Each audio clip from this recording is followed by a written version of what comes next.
pour montrer la formule petit g, A implique B, qui implique non A qui implique B, nous allons utiliser le théorème de déduction. Alors, la première hypothèse à tirer, A implique B. A implique B, première hypothèse. Deuxième hypothèse que l'on peut tirer, c'est non A qui implique B.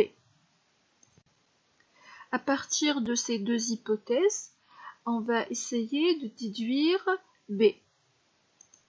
Alors, troisième pas, est-ce qu'on peut faire une transitivité? Non, il n'y a rien à faire entre ces deux hypothèses.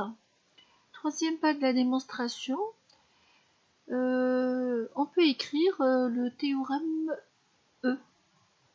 Le théorème E, regardez, le théorème E, c'est A implique B qui implique non B qui implique non A. Donc par modus ponens, on peut tirer non B qui implique non A. Donc on prend le théorème E tel quel, sans substitution de variable, tel quel. On écrit ici théorème E de l'exo 12. Donc en 4, on peut tirer par modus ponens, on peut tirer non B qui implique non A. Voilà. On peut voir entre 2 et 4, il y a une transitivité par non A. On a non B qui implique non A qui implique B. Donc on va avoir en 5, non B implique B. Alors on est arrivé à la même chose que la démonstration du petit d. Celui qui n'a pas regardé la vidéo de la démonstration du théorème petit d, alors je le conseille de la regarder d'abord avant de regarder cette démonstration, parce que c'est le même principe. À partir de là, c'est le même principe que l'on va répéter. On cherche à tirer le B, on est arrivé à un non B implique B. On va utiliser, dans le sixième pas de la démonstration, on va utiliser le théorème C. Le théorème C avec substitution de variables. Alors, je vais remplacer le A par le B, comme ça, et le B, on va le remplacer par la négation, non, par la négation. Je prends l'opérateur non, je mets négation, et négation, qu'est-ce que je vais mettre je vais pas mettre B comme ça, je vais prendre une hypothèse, par exemple je prends celle-là, et je la mets ici. Alors pour celui qui a déjà vu la démonstration du petit d, normalement il a bien compris pourquoi on a fait ça. Alors c'est la même chose ici, donc ça c'est le théorème C de l'exo 12.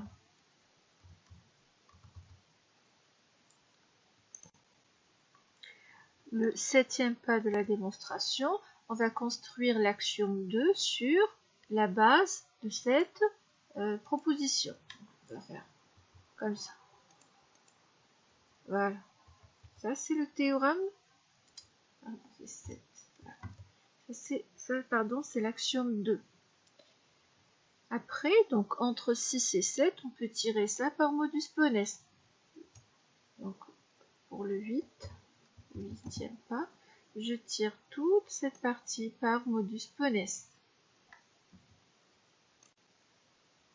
Après, entre 5 et 8. Entre 5 et 8, on peut tirer ça par modus ponens. Je peux tirer ça par modus ponens. Donc en 9, je peux tirer ça par modus ponens. C'est 5 plus 8 plus modus ponens.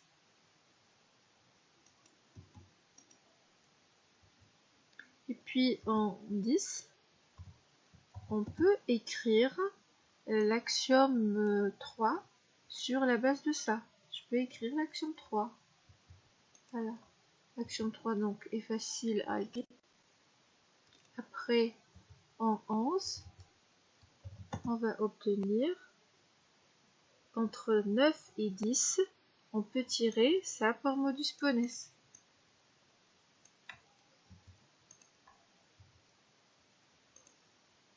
Voilà. Donc là c'est 9 plus 10 plus modus ponens. Après, en 12, on peut tirer le B directement par modus ponens entre 11 et 2. Là, je vais écrire donc C2 plus 11 plus modus ponens. On a montré B à partir de ces deux hypothèses. Donc, en appliquant le théorème de déduction,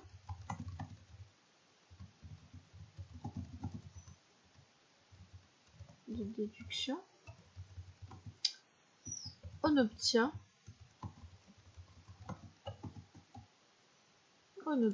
donc le théorème et c'est ce qu'il fallait démontrer.